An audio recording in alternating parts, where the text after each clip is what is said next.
नमस्कार, मैं doctor Ansar school of law में आपका स्वागत है।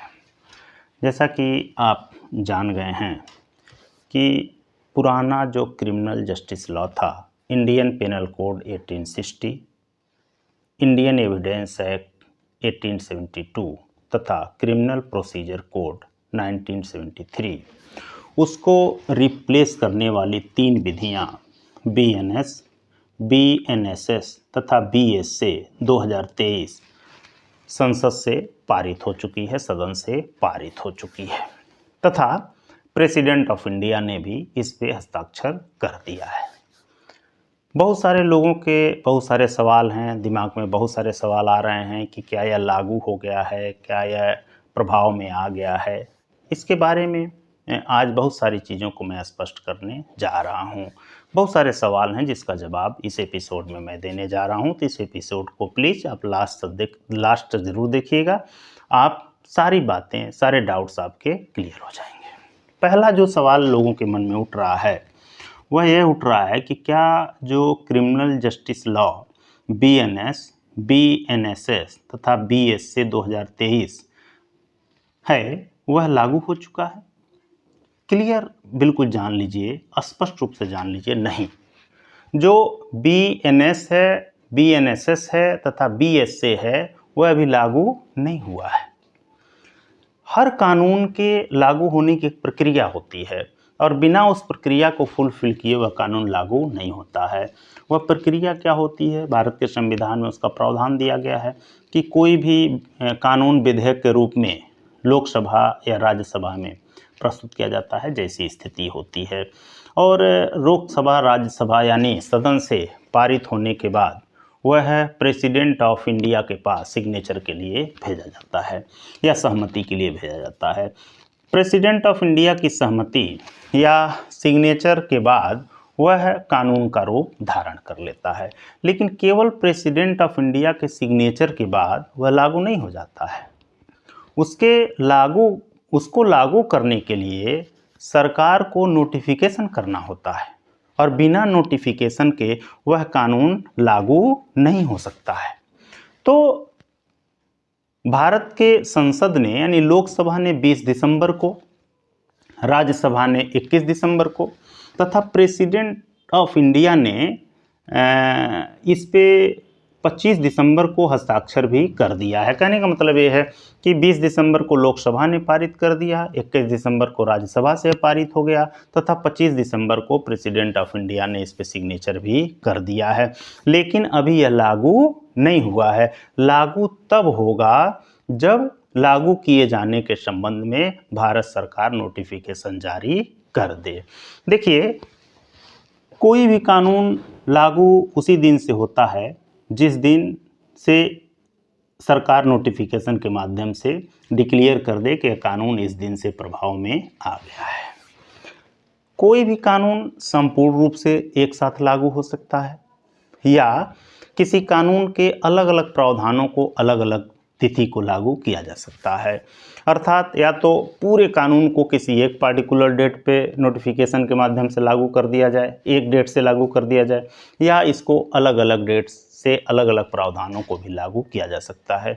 मैं बीएनएस पढ़ रहा था तो उसके सेक्शन 1(2) में भी ये प्रावधान दिया गया है कि या तो पूरे बीएनएस को, संपूर्ण बीएनएस को सरकार नोटिफिकेशन के माध्यम से किसी एक दिन से लागू कर देगी या इसके अलग अलग हिस्सों को अलग अलग दिन पे इसको लागू किया जाएगा। तो स्पष्ट जान लीजिए कि अभी ये लागू, जिसमें वीडियो में शूट कर रहा हूँ, फिलहाल यह लागू नहीं है।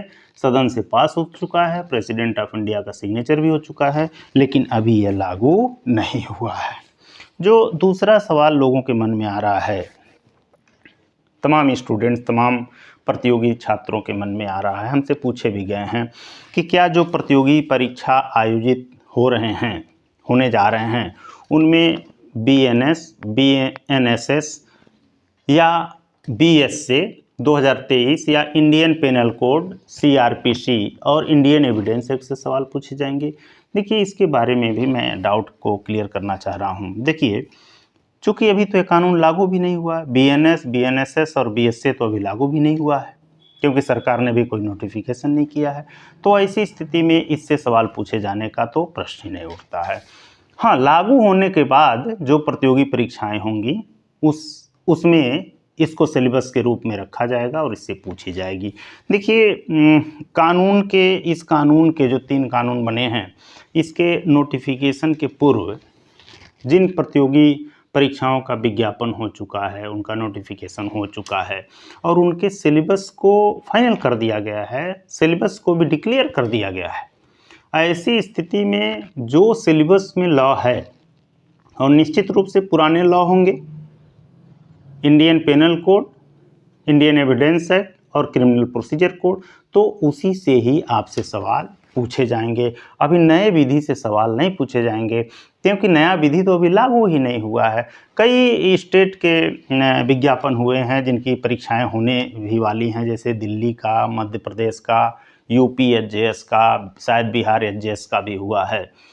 तो वहाँ पे उसके सिलेबस को भी फाइनल कर दिया गया है कि सिलेबस में कौन कौन से सब्जेक्ट्स होंगे, किन किन सब्जेक्ट से सवाल पूछा जाएगा, तो उन्हीं सब्जेक्ट से पूछा जाएगा। नए कानून से अभी कोई भी सवाल नहीं पूछा जाएगा। लेकिन एक यहाँ लेकिन है, एक परंतु मैं जोड़ रहा हूँ कि जो नए कानून पास हुए हैं, इससे कुछ सामान्य जानकारियाँ आपसे पूछी जा सकती हैं। तो इन कानूनों के बारे में आपको मोटी मोटा जानकारी रखना चाहिए। जैसे क्या पूछी जा सकती है, और वह इस कानून के अंदर की बातें नहीं पूछी जाएंगी, गंभीर सवाल नहीं होंगे, सामान्य बातें, सामान्य ज्ञान के सवाल होंगे। जैसे क्या हो सकते हैं कि इंडियन पेनल कोड 1860 की जगह कौन सा पेनल कोड लागू हुआ है, किस नाम से कौन सा पेनल कोड बना है, कौन सा पेनल कोड आया है, तो आपको बताना पड़ेगा। बीएनएस, भारतीय न्याय संहिता, इस तरह से सवाल आपसे पूछे जा सकते हैं, जो सामान्य ज्ञान के सवाल माने जाएंगे। सेमेस्टर परीक्षा को लेकर भी कई स्टूडेंट्स ने हमसे सवाल पूछे हैं कि जो बच्चे एलएलबी कर रहे हैं, एलएलएम कर रहे हैं, यानी लॉ की पढ़ाई कर रहे हैं, और उनकी सेमेस्टर की परीक्षाएं होने वाली हैं, उसमें कौन से सवाल पूछे जाएंगे, क्या नए कानून से सवाल पूछे जाएंगे। देखिए, इसके बारे में भी स्पष्ट कर दूं, जो अभी आपके सिलेबस में है, जो कानून, जो विधि, उसी से सवाल पूछे जाएंगे। चूँकि यह तो अभी विधि लागू ही नहीं हुआ है, ये तीनों कानून तो अभी जिसमें वीडियो शूट कर रहा हूँ लागू ही नहीं हुआ है। अगर लागू भी हो जाएगा तो तब तक इससे सवाल नहीं पूछे जाएंगे जब तक कि यूनिवर्सिटीज जो है अपने सिलेबस को संशोधित करके इन विधियों को अपने सिलेबस में शामिल न कर लें। तो अभी तो आपके सिलेबस में ये कानून है ही नहीं, अभी तो ये पारित ही नहीं, अभी तो ये लागू ही नहीं हुए, पारित हो चुके हैं, सॉरी, अभी तो ये लागू ही नहीं हुए हैं। तो ऐसी स्थिति में इससे सवाल तो पूछे जाने का सवाल ही नहीं उठता है। उसकी एक प्रक्रिया होती है, यूनिवर्सिटी अपने सिलेबस को चेंज करेगी, बदलेगी, और जो सिलेबस में तय करेगी उसके अकॉर्डिंग आपसे सवाल पूछे जाएंगे। फिलहाल अभी जो है इससे सवाल नहीं पूछे जाएंगे।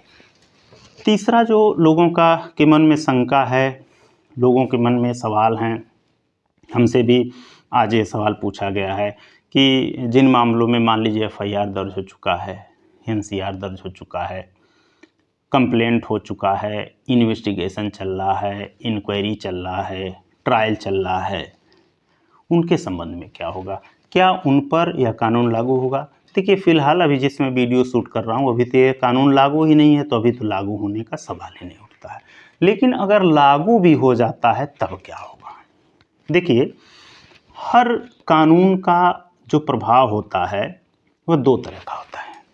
पहला जो प्रभाव होता है वो भविष्यलक्षी होता है, जिसको प्रॉस्पेक्टिव कहा जाता है, और दूसरा जो प्रभाव होता है भूतलक्षी होता है, जिसको रिट्रोस्पेक्टिव कहा जाता है। जो दंड विधियों का प्रभाव होता है वो हमेशा प्रॉस्पेक्टिव होता है, भविष्यलक्षी होता है, इसका जो है भूतलक्षी प्रभाव नहीं होता है। आप जानते हैं कि भारत के संविधान के आर्टिकल 20(1) में इसके संबंध में प्रावधान किया गया है। 20(1) में कार्योत्तर विधियों से संरक्षण की बात की गई है, यानी एक्स पोस्ट फैक्टो लॉ की बात की गई है। इसका अर्थ क्या हुआ? इसका अर्थ ये है कि दंड विधियों के संबंध में कोई कार्य अपराध है कि नहीं है, यह कार्य करते समय अगर विधि में अपराध था तो अपराध होगा, बाद में अगर कोई विधि बनाई जाती है तो पूर्व के कार्य को इस विधि के माध्यम से अपराध घोषित नहीं किया जा सकता। तो इससे क्लियर है कि जहाँ तक बीएनएस की बात है, भारतीय न्याय संहिता की बात है, वह आपराधिक मामलों में फ़िलहाल बिल्कुल लागू नहीं होगा। यानी जिन मामलों में एफआईआर हो चुका है, एनसीआर दर्ज हो चुका है, वह इंडियन पेनल कोड 1860 से ही रेगुलेट होंगे। और जहाँ तक सीआरपीसी की बात है कि वो उसके प्रावधान अब लागू होंगे कि बीएनएसएस के लागू होंगे, देखिए इस संबंध में एक अलग स्थिति हो सकती है कि सीआरपीसी चूँकि प्रक्रिया विधि है, प्रोसीजरल लॉ है, ऐसी स्थिति में अगर सीआरपीसी के प्रावधान तो लागू ही रहेंगे, लेकिन अगर बीएनएसएस के प्रावधान लागू किए जाते हैं तो इस संबंध में सरकार कोई नोटिफिकेशन करेगी, क्लियर करेगी, स्पष्ट करेगी कि सीआरपीसी के प्रावधान के साथ साथ बीएनएसएस के भी ये फला प्रावधान अब लागू होंगे। बिना इसको स्पष्ट किए बीएनएसएस के प्रावधानों को लागू नहीं किया जा सकता, क्योंकि कई नई चीज़ें इसमें शामिल की गई हैं और हो सकता है कि इन्वेस्टिगेशन में, इंक्वायरी में, ट्रायल में कुछ ऐसी चीज़ों का पता चले जो पुरानी विधि से वो कवर न हो रहा हो, नई विधि से हो रहा हो, तो सरकार ऐसी स्थिति में नोटिफिकेशन के माध्यम से, एक डिक्लेरेशन के माध्यम से बीएनएसएस के कुछ प्रावधानों को लागू कर सकती है। देखिए, जहाँ तक बीएसए की बात है, भारतीय साक्ष्य अधिनियम 2023 की, चूँकि यह जो है साक्ष्य विधि है और इसके संबंध में भी सरकार ये तय करेगी कि बीएसए के प्रावधानों को लागू किया जाए कि न लागू किया जाए। हो सकता है कि कुछ मामलों में इंडियन एविडेंस एक्ट के प्रावधान लागू हों, तब थोड़ा बहुत बीएसए भारतीय साक्ष्य अधिनियम के भी प्रावधानों को लागू किया जा सकता है, लेकिन इस हेतु भी सरकार एक डिक्लेरेशन देगी, इसके बारे में एक नोटिफिकेशन देगी कि भारतीय साक्ष्य अधिनियम के कौन कौन से प्रावधान लागू होंगे। मैं ऐसा इसलिए कह रहा हूँ कि बहुत सारी ऐसी चीज़ों को बीएसए में शामिल किया गया है और हो सकता है कि इसके लागू होने के बाद कुछ साक्ष्यों का, कुछ तथ्यों का पता चलता है जो इंडियन एविडेंस एक्ट से रेगुलेट नहीं हो पा रहा है, बीएसए से रेगुलेट हो रहा है, तो इस स्थिति में इसे लागू किया जा सकता है, लेकिन इस हेतु सरकार नोटिफिकेशन जारी करेगी। अंततः जो सबसे महत्वपूर्ण सवाल है वह है पुलिस, न्यायाधीश, एडवोकेट्स की भूमिका को लेकर के। देखिए, इस तीनों क्रिमिनल जस्टिस लॉ के लागू होने के बाद इनकी दोहरी भूमिका हो जाएगी और इस दोहरी भूमिका के निर्वहन के लिए इनको ट्रेनिंग की ज़रूरत होगी। बिना ट्रेनिंग के यह इस दोहरी भूमिका का निर्वहन नहीं कर पाएंगे।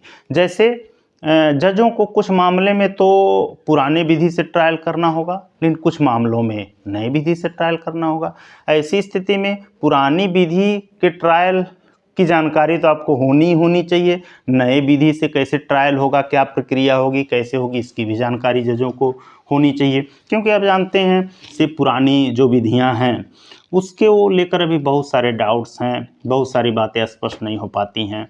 तो ऐसी स्थिति में जो अभी कानून आया है या लागू होगा उसके संबंध में निश्चित रूप से बहुत सारी कठिनाइयाँ आ सकती हैं और इस कठिनाइयों को दूर करने हेतु ट्रेनिंग की ज़रूरत होगी। सबसे ज़्यादा ट्रेनिंग की ज़रूरत होगी पुलिस को, और चूँकि पुलिस सीधे जो पहला पायदान होता है क्रिमिनल जस्टिस सिस्टम को लागू करने का, वह एफआईआर से शुरू होता है, एनसीआर से शुरू होता है। ऐसी स्थिति में पुरानी विधि से तो पुराने मामलों को रेगुलेट किया ही जाएगा, जो नई विधि लागू हो रही है इससे नए मामलों को रेगुलेट किया जाएगा।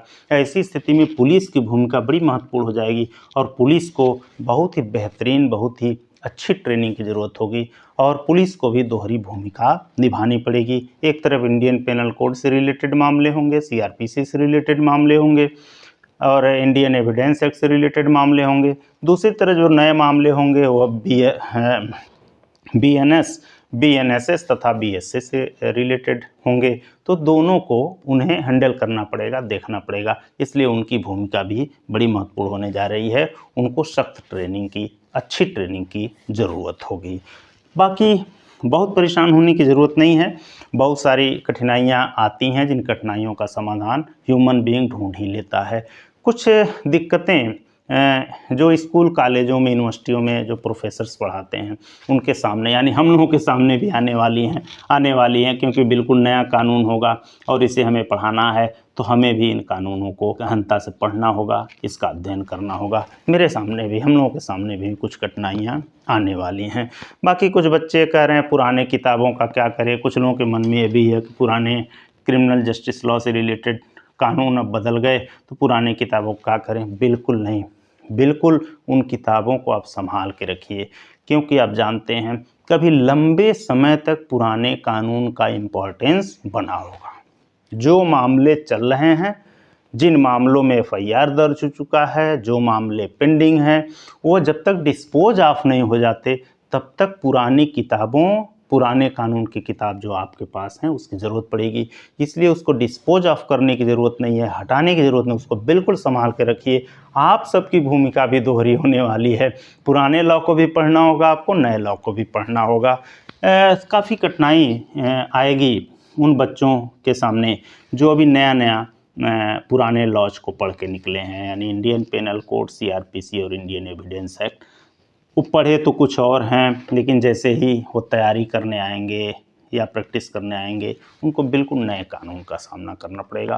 लेकिन कोई बात नहीं, नए कानून का सामना करना पड़ेगा तो पड़ेगा, हमें करना ही है। आपको घबराने की ज़रूरत नहीं है, सारी समस्याओं का समाधान हम लोग मिलजुल करके निकालेंगे।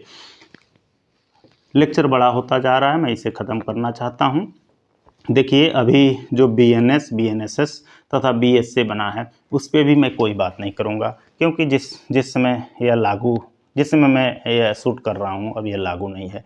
इनके सारे प्रावधानों पर इस अधिनियम, इस कानूनों के लागू होने के बाद हम लोग बात करेंगे। अभी बात करते हैं तो निश्चित रूप से कन्फ्यूजन की स्थिति होगी। हालांकि पूर्व की वीडियो में मैंने कुछ सामान्य बातें इसके बारे में बता दी हैं, डिटेल बात हम लोग आगे इस पे के साथ करेंगे। आज का एपिसोड यदि आपको पसंद आया है तो इसे लाइक करें, शेयर करें तथा मेरे चैनल को सब्सक्राइब भी करें। नमस्कार, जय हिंद।